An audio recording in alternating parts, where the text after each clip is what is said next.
Guys, how we doing today? All right, happy Wednesday. So you're getting the Sporty Spice version today. I'm about to go get my hair done because I'm going to be recording some awesome new videos for you guys. And I thought it'd be fun to have some shiny new hair. So today we're talking all about meditation and breath work. And I'm going to give you my somewhat controversial opinion on meditation. I talk about all of this in the podcast, right? Episode 17 of the Transforming Anxiety podcast. You can find it on iTunes, Stitcher, Spotify, wherever you listen to podcasts. And if you would, please do me a huge favor. Subscribe, rate, and review. Let me know how you like it.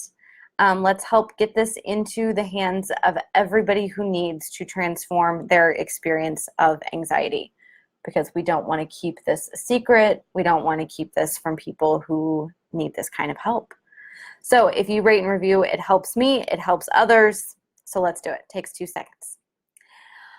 All right. So we're talking about meditation and breath work today. And I want to start with meditation, and then we're going to go into breath work. Breath work may be new to you.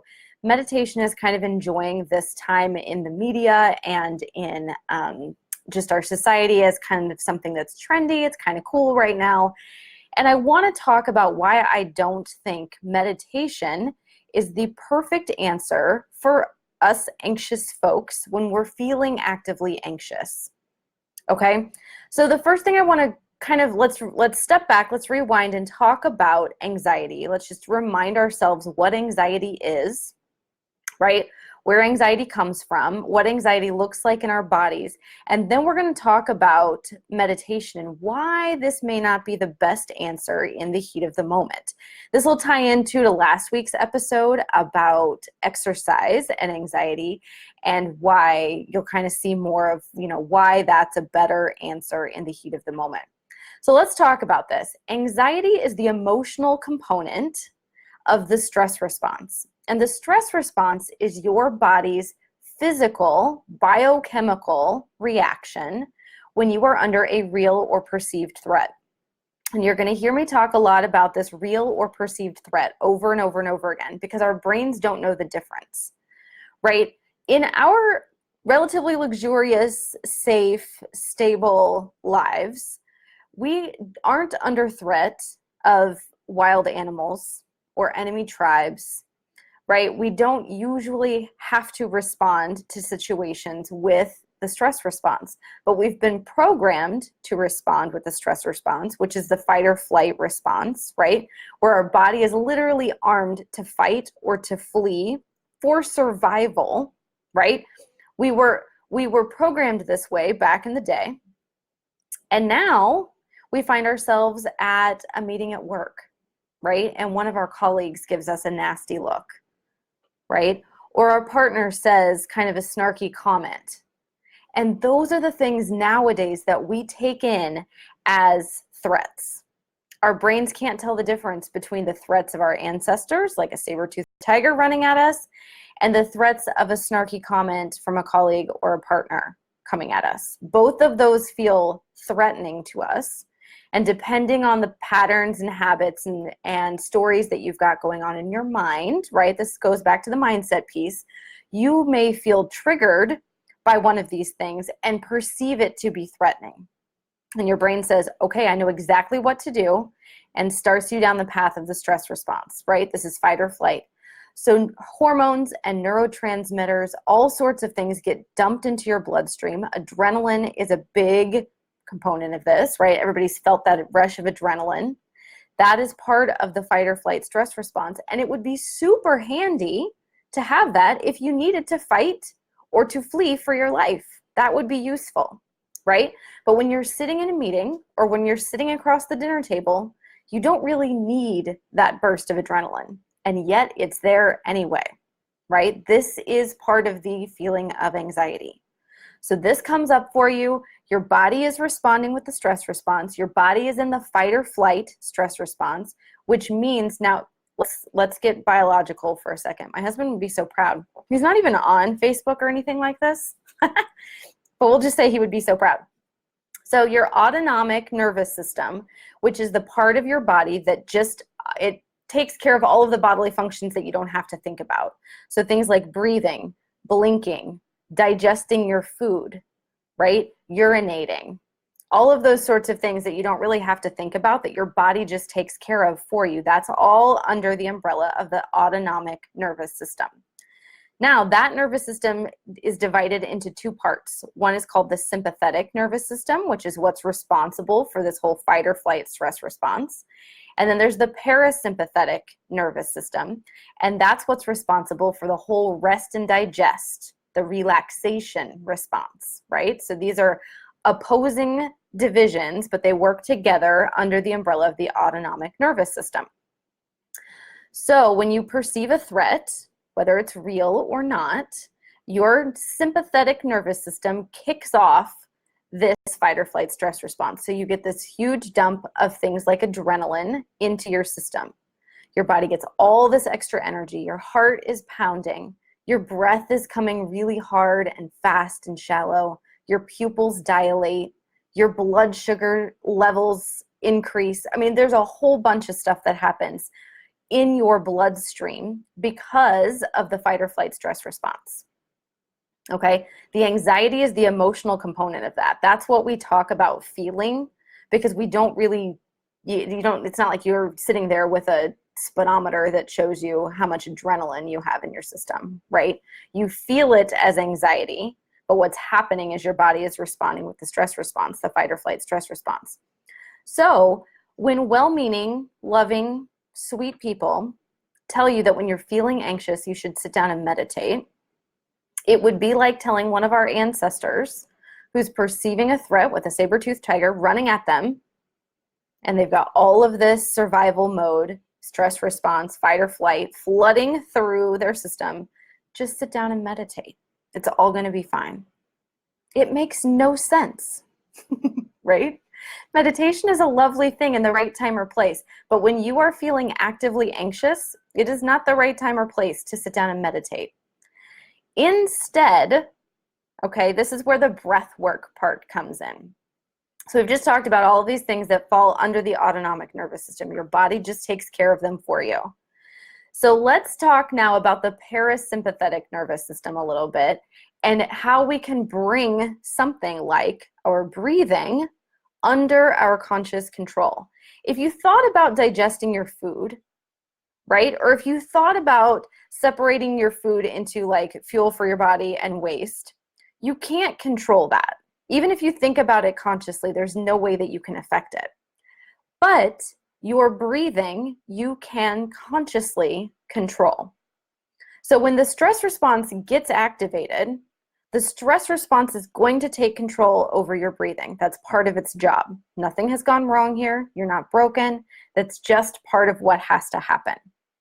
However, you can use that prefrontal cortex part of your mind, that human part of our brain, and say, okay, wait a second. I'm going to slow this down. I'm going to consciously control my breathing. And folks, when you do this, you literally change the chemistry of your blood. Okay? So all of those hormones, those neurotransmitters that were being dumped into your bloodstream to help you along with this whole fight or flight stress response, to arm your body to fight or to flee, to help you survive, right? You can start slowing those things down. You can start turning down the sympathetic nervous system and saying, okay, fight or flight, it's actually false alarm, just in a meeting. Don't need fight or flight, right? Thanks for showing up. Thanks for operating. Not necessary. And you can help your body turn up the parasympathetic nervous system, that relaxation response, okay? So the way to do this in the heat of the moment is to start controlling your breathing, to bring your conscious awareness to your breath, and you're just going to kind of gently take that out from under the control and the authority of the sympathetic nervous system and bring it into your conscious attention, okay? So now I did something super fun for this week's episode, and I did 2 bonus audio recordings for you. So there's the podcast that, of course, you can find where you normally find podcasts. But if you come over to the website, it's linked here in the notes next to this video, kellyhanlonmccormick.com/podcast/17. I did 2 bonus audio recordings for you. One of them walks you through 3 different breathing techniques, things that you can do while you're driving. You could do this while you're waiting in line at the grocery store. You could do this while you're in a meeting. You could do this while you're sitting at dinner. Nobody will even know what you're up to. Okay, so it walks you through 3 different breathing techniques that are specifically designed to help you bring conscious control, conscious attention over your breathing, and it literally transforms the blood chemistry of your body from the stress response. It signals back to your brain using your breath, using your body. We don't need the stress response anymore. We're going to move towards the relaxation response now. Everything is okay. You do this with the vehicle of the breath. It is fascinating. If you guys are interested in a book recommendation, there's a fantastic book called Meditation as Medicine by Dharma Singh Khalsa. And that book really goes into the biology and the science behind meditation and why we can use this as medication, right? We can transform our bodies, we can transform our brains, we can lay new neural pathways, we can rewire our brains. It's so fascinating. So we're talking about it here, just the very tip of the iceberg, how we can transform the blood chemistry in your body so that you're helping your body turn down the sympathetic nervous system, turn down that stress response, and turn up the parasympathetic nervous system, turning up the relaxation response. So those audio recordings are super fun. It's quick, it's short, it's something that if you listen to it probably 2, 3, maybe 4 times, you'll have it. You won't have to keep, revisiting the recordings. You can download them. You can just listen to them off your computer, your phone, whatever is easiest for you. So now let's go back to meditation, since I just trash talked meditation and how it's not useful for those of us who are feeling anxious. Here's the deal.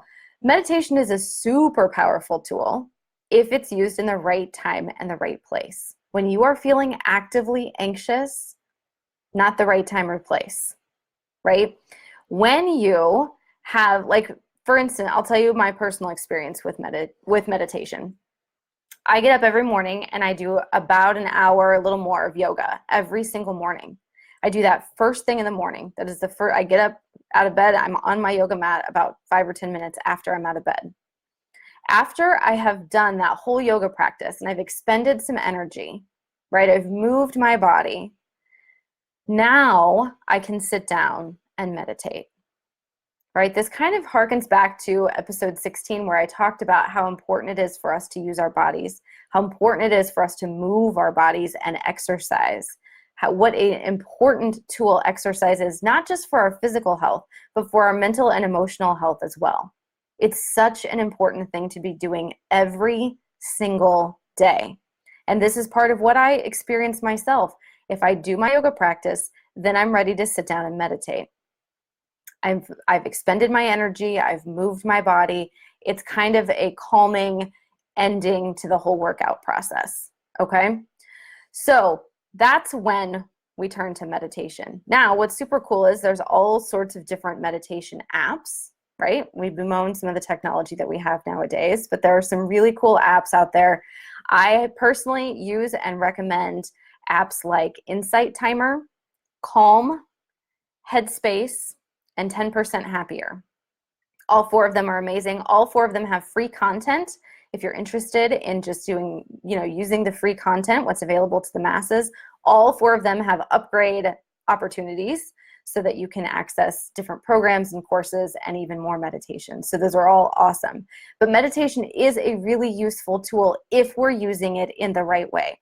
And here's the most important part of meditation. When you find a place and a time that it really works for you, that meditation really serves you, right? And that you're not feeling actively anxious, you're not in the middle of that fight or flight stress response, your sympathetic nervous system isn't going wild, right? You can sit down and you can practice meditating in a really conscious way. What's nice about meditation for anybody who's looking at their mindset, for anybody who's doing any amount of thought work, right? Anybody who wants to manage their mind, meditation gives you a very safe playground to sit down and to be a little bit uncomfortable in a safe place. Everything that you want to create, all of your goals, all of the new feelings that you want to be creating for yourself, anything that you want to generate is on the other side of your comfort zone. We have to practice being uncomfortable in order to get what we want, because it's going to be uncomfortable to manage your mind. It's going to be uncomfortable to think new thoughts. It's going to be uncomfortable to create new beliefs and to feel new feelings and take actions that you've never taken before. All of that's going to be really uncomfortable.